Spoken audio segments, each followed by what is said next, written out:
Dalam Bapa dan Putra dan Roh Kudus. Amin.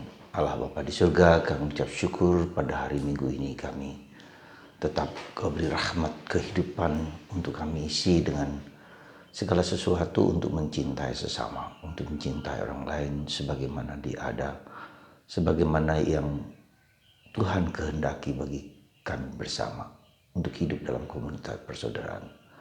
Terpujilah namamu kini dan sepanjang masa. Amin. Saudaraku yang terkasih, pada hari Minggu biasa ke-23 ini kita pada tanggal 6 September 2020 kita menyadari betapa pentingnya komunitas itu. Betapa pentingnya kelompok kita tinggal, di mana kita tinggal. Bukan hanya kelompok tapi komunitas. Itu keluarga, masyarakat, lingkungan, wilayah, paroki, negara. Nah, ternyata dengan adanya komunitas itu kita dibantu untuk mengenal diri kita, untuk membantu diri kita semakin dekat dengan Tuhan, membantu ketereratan, keterkaitan, keterikatan satu sama lain menjadi bonding dalam keluarga itu, dalam komunitas itu. Karena disitulah kita diselamatkan, bukan diri kita sendiri, tetapi kita diselamatkan dengan bersama-sama, dan kita dibantu juga, didorong untuk juga bisa menyelamatkan orang lain, ya, bisa mensejahterakan orang lain, menyelamatkan jiwa-jiwa, ya. Yang kita lihat nanti dalam bacaan hari ini yang berbicara tentang bahwa kita dipanggil untuk menyelamatkan manusia, menyelamatkan jiwa-jiwa, ya. Nah, dalam bacaan Injil kita melihat bahwa betapa pentingnya komunitas itu ketika Yesus mengatakan 2 orang 3 orang berkumpul atas namaku, maka aku hadir di tengah-tengah mereka. Sekali lagi, 2 atau 3 orang berkumpul atas namaku, aku hadir di tengah-tengah mereka. Ini sesuatu yang menggerakkan kita. Kenapa kita harus pergi ke gereja? Kenapa kita harus bersama-sama dalam komunitas untuk mendengarkan dan mengalami kehendak Tuhan, kehadiran Tuhan dalam diri kita. Nah, saudaraku yang terkasih dalam Kristus, demikian juga bahwa kita dipanggil untuk apa yang kita ikat di dunia akan terikat di surga, apa yang kita lepaskan di dunia akan dilepaskan di surga. Jadi niat-niat baik di dunia ini yang kita lakukan, bahkan mungkin tidak hanya baik, yang jahat pun juga akan melakukan yang sama. Jadi yang di dunia ini menjadi katakanlah takaran, menjadi ukuran juga kita lakukan di surga. Jadi ketika di dunia ini kita melakukan sesuatu yang baik bagi yang lain, bonum comune, katakanlah kesejahteraan bersama, itu juga di sana juga kita akan mendapatkan hal yang serupa. Maka ketika di dunia ini kita juga melakukan yang tidak baik, bisa jadi kita menjadi dunia yang tidak baik di sana. Ya, jadi itu yang harus kita sadari, bahwa di dunia ini apa yang kita lakukan di dunia ini punya akibat juga di surga. Ya, itu. Nah, tetapi kita tahu bahwa ternyata tidaklah mudah. Ya, membangun komunitas yang berbeda-beda, suku, agama, ras, ya, karakter, sifat, latar belakang, bukanlah yang gampang. Kita tahu dalam komunitas kita masing-masing ada orang Tionghoa, ada orang Jawa, ada orang Flores, ada orang Batak, ada orang macam-macam. Indah sekali perbedaan-perbedaan itu. Luar biasa, saling memperkaya, saling memperkuat. Tetapi pada saat yang sama bisa menjadi bumerang, bisa menjadi konflik, bisa menjadi kemarahan. Perbedaan itu tidak lagi dianggap sebagai suatu keindahan, menjadi sumber akar dari cinta yang besar, tetapi juga bisa menjadi suatu kehidupan yang dalam tanda petik yang lebih kasar, menjadi neraka, orang menjadi benci satu sama lain. Ya. Nah, itulah yang menjadi justru tantangan kita. Sekali lagi, itu justru tantangan kita, bahwa disitulah kita lihat bahwa kita menjadi bertanggung jawab, menjadi penjaga. Dalam bacaan pertama kita lihat dari kitab Nabi Yesaya, kita menjaga, dalam kitab Yeskiel, kita menjaga saudara kita untuk tidak jatuh dalam dosa, supaya kita bisa menyelamatkan jiwanya. Nah, dalam bahasa yang lebih positif dari surat Paulus kepada umat di Roma, yaitu kita mencintai, ya, mencintai sesama kita. Bukan seperti yang ku kehendaki, bukan seperti yang ku inginkan, tetapi mencintai berdasarkan apa yang Tuhan kehendaki bagi orang tersebut. Nah, salah satu unsur penting di dalam hidup komunitas yang kita sebut dengan fraterna correctio, ya, menegur persaudaraan, ya, mengingatkan, ya, memberikan saran, memberikan nasihat, memberikan bantuan kepada yang lain supaya jangan masuk di dalam jurang dosa, jurang malapetaka, jurang kehidupan yang tidak mudah, ya, supaya jiwanya diselamatkan. Jadi tugas kita salah satunya, misi kita terutama adalah menyelamatkan jiwa-jiwa, ya.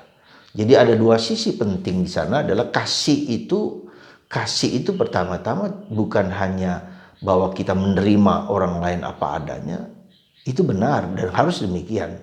Harus menjadi fondamen kita adalah kasih itu adalah mencintai, menerima orang lain apa adanya. Seperti mereka apa adanya. Dengan segala kekurangan, dengan segala keterbatasan, dengan segala kerapuhan. Tetapi juga kasih itu berarti juga mengingatkan. Ya, mengingatkan akan sesuatu yang mungkin tidak pantas dan tidak layak untuk diingatkan. Yang tidak layak untuk dijalankan. Tapi fondamennya adalah fondamen kasih. Dan itulah kenapa kita hidup menjadi biarawan, biarawati. Dan itulah kenapa kita hidup menjadi imam. Untuk mengingatkan umat akan jalan yang benar. Itulah kemudian kita tinggal dalam keluarga. Supaya hidup keluarga kita menjadi keluarga yang penuh persaudaraan, penuh cinta kasih, penuh harmoni. Ya. Jadi tujuannya adalah kasih, yaitu juga menerima orang lain apa adanya, mencintai orang lain apa adanya, tapi mengingatkan, bahkan mungkin mengkritik, bahkan mungkin menegur, ya, bahkan mungkin mendesak dengan keras. Ya. Jadi dua sisi itu adalah dua sisi yang perlu kita kembangkan dengan sungguh-sungguh kasih. Dan itu tidaklah mudah, sangat tidak mudah. Ada dua contoh yang saya mau sampaikan. Beberapa puluh tahun yang lalu ada seorang Romo yang sangat dicintai oleh murid-muridnya di SMA Kadempui, katakanlah Romo Siswanto. Dia keras, dia tegas, ya. Bahkan mungkin dengan hukuman yang keras. Tetapi dengan itu dia tetap dicintai oleh murid-muridnya sampai sekarang, penuh cinta, ya. Dia memarah dengan cinta. Dia marah karena untuk memperbaiki apa yang harus diperbaiki pada anak itu. Dia tegas. Nah, itu yang marah dengan cinta, ajri asih dalam bahasa Jawanya. Dan itu bukan yang mudah. Ya. Untuk menegur, mengingatkan, mendorong dan sungguh-sungguh bahwa jalan itu tidak baik dan harus dijalankan dengan baik dan penuh disiplin, ya. Sehingga anak-anak itu memiliki karakter, sifat yang sungguh-sungguh mumpuni, yang sungguh berkenan. Itu yang pertama. Yang kedua, memberikan satu contoh kecil, Santa Teresa dari kanak-kanak Yesus ketika dia masih muda.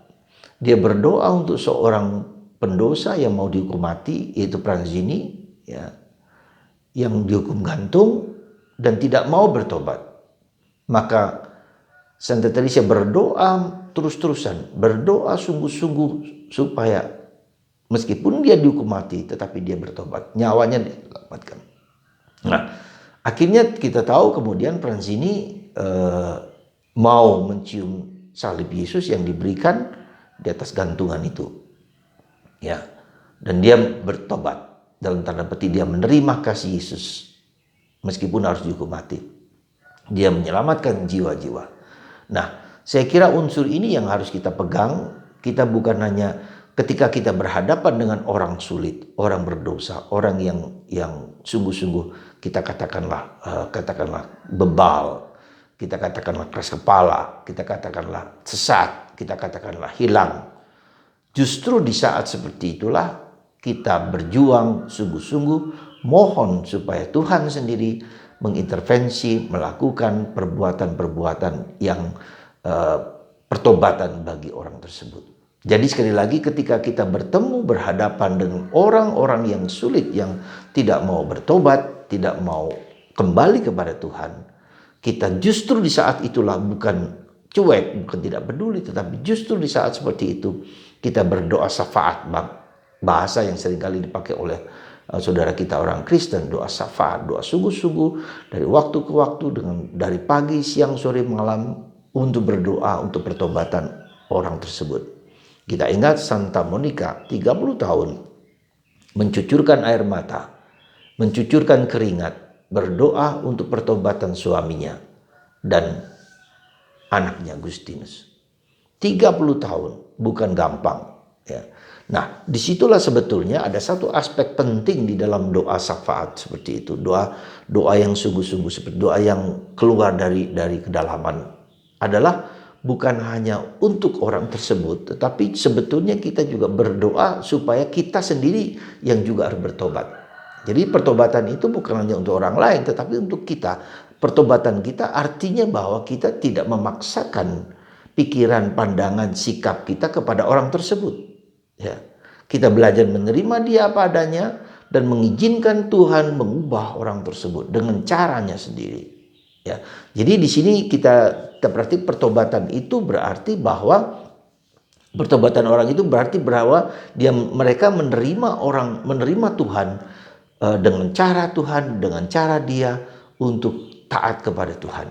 Jadi itulah saudaraku terkasih, jadi unsur penting ketika kita berhadapan dengan orang yang sulit, orang yang hilang, yaitu kita mempersembahkan kepada Tuhan apa yang menjadi kehendak Tuhan, cara Tuhan pada waktunya, pada saatnya. Tuhan sendiri akan mengambil intervensi. Kita ingat juga akan salah satu teman Yesus, teman yang disalibkan bersama Yesus, penjahat yang disalibkan bersama Yesus yang sebelah kanan. Pada saat-saat last minute dia mengatakan, Tuhan, bila engkau di surga nanti, ingatlah akan aku. Dan Yesus mengatakan, sekarang juga engkau bersama aku di Firdaus. Jadi dengan kata lain, kita tidak bisa menyelamatkan orang lain. Tuhan yang menyelamatkan orang lain. Tuhan yang menyelamatkan manusia. Nah, maka kita tidak boleh memaksakan pikiran kehendak kita kepada orang sebesar apapun, seberat apapun. Izinkan Tuhan bekerja dengan caranya sendiri. Salah satu cara yang menurut saya yang perlu kita lakukan adalah mempersembahkan orang tersebut dan meletakkan orang tersebut di dalam hati Yesus, di dalam hati Bunda Maria. Setiap kali kita berdoa, kita ingat bahwa orang tersebut kita letakkan di hati Yesus dan di hati Bunda Maria.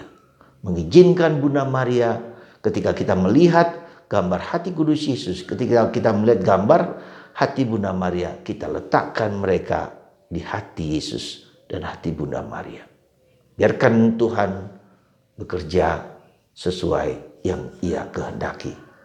Semoga Tuhan memberkati kita semua, dan bagi Anda semua, mari kita diberi tanggung jawab dalam tanda petik menyelamatkan nyawa orang lain. Tanggung jawab saya, tanggung jawab Anda, dan ketika kita berhadapan dengan orang yang sulit, disitulah justru kita dipaksa dalam tanda petik juga didorong untuk bertekun mendoakan orang tersebut. Tetapi juga terlebih dengan mendoakan orang lain, aku pun diselamatkan. Aku pun dibentuk oleh Tuhan. Semoga Tuhan memberkati Anda, dan bagi Anda yang sakit diberkati oleh kasih karunia yang melimpah dalam nama Bapa dan Putra dan Roh Kudus. Amin.